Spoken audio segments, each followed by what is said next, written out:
Bueno, tenemos que tomar en cuenta algo, Ligia, y es que antes de analizarlo con un experto, la ruta interamericana, así como la ruta del Pacífico, han sido dos de las rutas donde más frecuentemente se han registrado asaltos, asaltos a mano armada. Es decir, la manera de operar de estos delincuentes es la misma, abordar las unidades como pasajeros y ya estando dentro de la unidad en trayecto, pues sacar sus armas y despojar a todos los pasajeros de sus pertenencias. Esto siempre es la misma manera de operar en las dos rutas del país. Es bastante preocupante, Axel, esta situación que es bastante reiterativa. Ya lo indicabas, la ruta interamericana, la ruta del Pacífico, pero también en la ciudad vemos la zona 1, zona 9, zona 10, en donde son blancos de asalto fácil. Lo importante es que no se normalice esta situación y que también las autoridades mantengan los operativos correspondientes en conjunto con la denuncia ciudadana. Sin embargo, pues estos son los temas que estaremos analizando. Claro, de hecho ya está el licenciado Francisco Lemus con nosotros. Licenciado, bienvenido a TN23.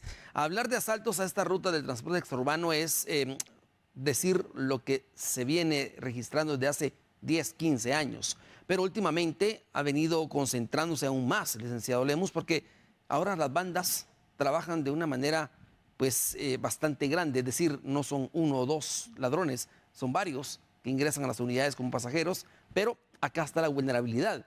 ¿Cómo saber qué unidad va a ser la asaltada? ¿Cómo proteger a los pasajeros en este caso? Buenas tardes, Axel. Efectivamente, bien ha dicho, esto no es algo nuevo y desafortunadamente no es el último caso como tal, ¿verdad?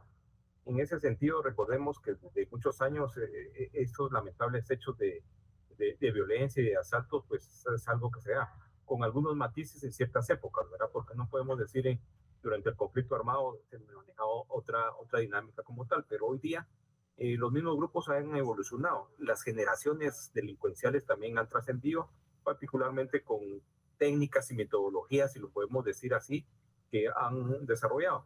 Sin embargo, en este caso particular, pues es algo muy común, ¿verdad? Hay que ver factores como la hora, el tipo de transporte, el destino, los pasajeros y la ubicación como tales, ¿verdad?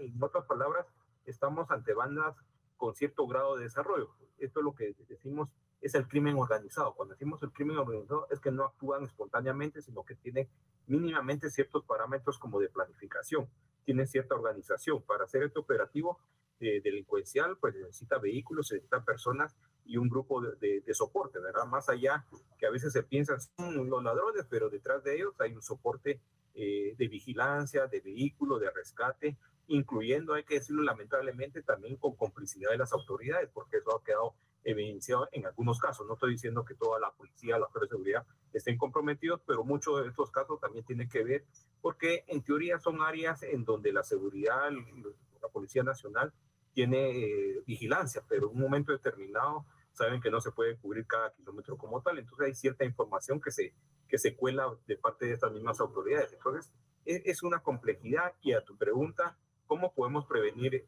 este hecho? Pues, indudablemente, este tipo de actividades tenemos que preverlas primero psicológicamente, estar preparados, aunque en cualquier momento, en un país como los nuestros, en cualquier momento, en cualquier lugar y en cualquier hora, nos puede tocar como tal. Entonces, saber reaccionar. A veces es muy fácil decirlo aquí, sentado cómodamente. Cuando vamos en la calle, a veces todo ese estudio, toda esa experiencia se nos va y actuamos de una manera violenta. En primer lugar, guardar la calma, ¿verdad? Porque estos son delincuentes que usan armas, cuchillos o armas de fuego, y no se van a atentar la vida por hacerlas efectivas, usarlas como tales. Entonces, por 100 quetzales, por 1000 quetzales o por 1 millón de quetzales, eso no cuesta la vida. Entonces, siempre el desapego a las cosas materiales que posiblemente se repondrán, pero usted sobrevivirá.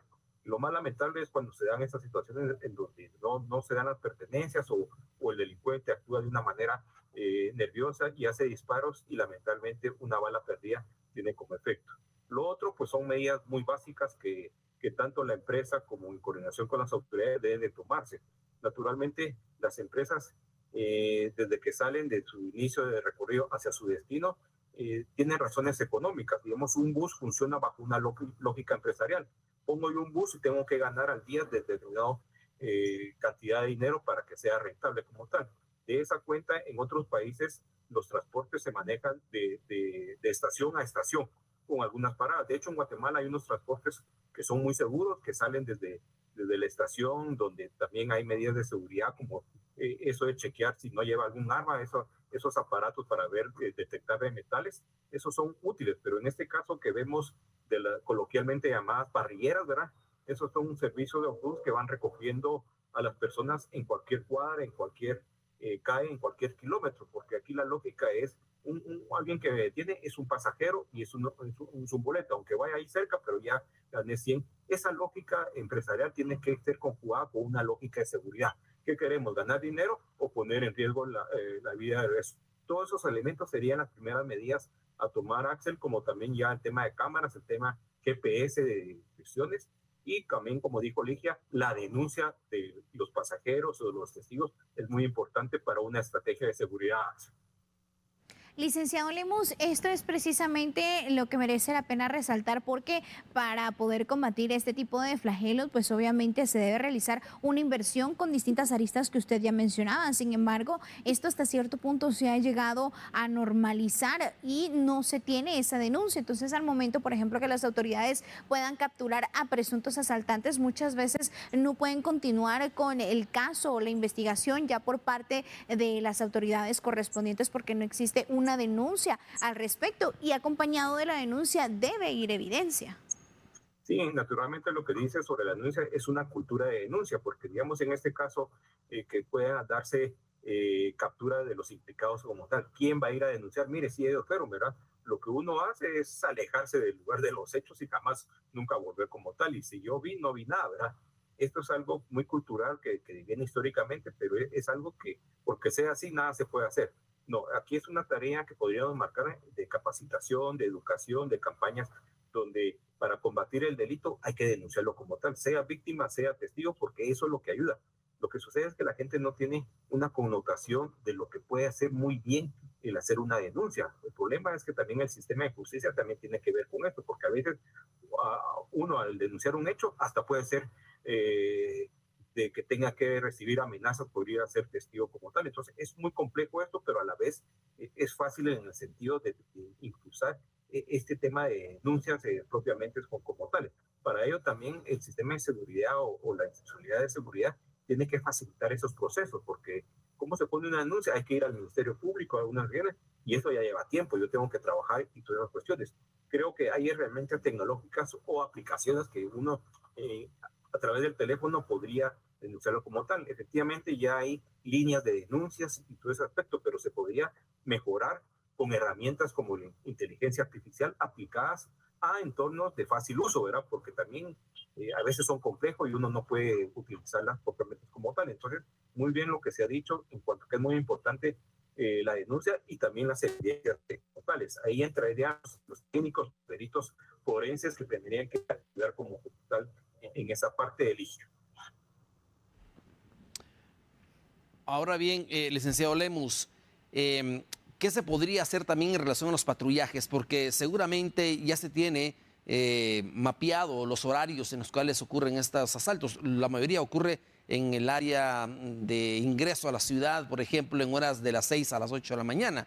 Otros ocurren en horas de la tarde, ya cuando van saliendo prácticamente de ruta, retornando a casa. Acá es donde se debería de concentrar mayormente el patrullaje, es decir, también revisar las unidades, porque muchas veces van los ladrones ya dentro de la unidad, aún no han asaltado, pero un patrullaje como esto, un operativo como este puede salvarle la vida a algunos pasajeros. Indudablemente, como decía anteriormente, esto ya es un crimen organizado, porque para hacer este tipo de fechorías se organizan, se planifica y tienen horarios como tales. Saben muy bien que esos horarios de madrugada son muy propicios para hacer sus fechorías como tales. Primero que la gente se ha despertado, todavía viene con sueño, viene ahí, el piloto todavía, el cuerpo humano empieza a veces, entonces no es muy reactivo como tal. Entonces ahí, sobre esa base, las estadísticas del Ministerio de Seguridad, de la policía, tienen que poner, es lo que yo llamo la inteligencia civil, ¿verdad? Todos estos datos, toda información, unas estadísticas, a qué horas fue el robo, a qué horas fue el asalto. Con todas esas estadísticas se puede establecer patrones, y sobre esos patrones son los patrones en que la delincuencia utiliza para hacer su fechoría. Entonces sobre eso tenemos que dar. Naturalmente que el delincuente cuando mira que ya tiene, va a otros horarios, y entonces así sucesivamente tiene que realizar, porque esto es fácil de determinar. Justamente lo que hablamos, La denuncia es muy importante en cuanto a qué hora se dieron los hechos, en qué kilómetro y lugares, vehículos y todo eso. También hay que agregar las cámaras de seguridad, que son más en las ciudades, en eso, pero hay testigos que han ido, ¿verdad? O a veces uno va detrás del transporte, observa eso, y uno lo que hace es acelerar, pero también sería parte de esa cultura de denuncia, pues, colaborar con un asalto como tal. Ahora bien, en cuanto a los personajes, dado el territorio, la complejidad que tiene, esto también hay que organizarlo. Hay comisarías por municipios, por departamentos, y aquí yo sí diría una buena opción al viejo debate en el papel del ejército como tal, ¿verdad? Espero que hay una discusión si es bueno o no es bueno el ejército para tareas de seguridad. En estos casos sí, porque tenemos en el despliegue en el territorio nacional del ejército destacamentos, bases militares, y podrían colaborar en algunos kilómetros, en algunos municipios combinados con ellos. Ya solo el hecho de tener la presencia es disuasivo del ejército, aunque nada garantiza que eso tiene como tal, ¿verdad? Además de ello, los controles GPS, las cámaras que ahora son ser instaladas en los transportes y un control que podría verse en el futuro.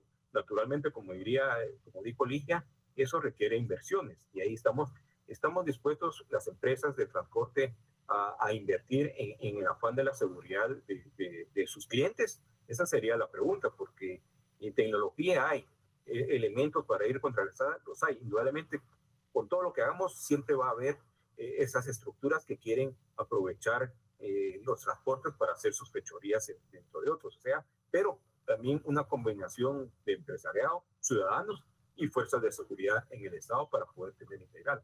Y sobre todo, como dije anteriormente, educación, mucha educación en ese sentido.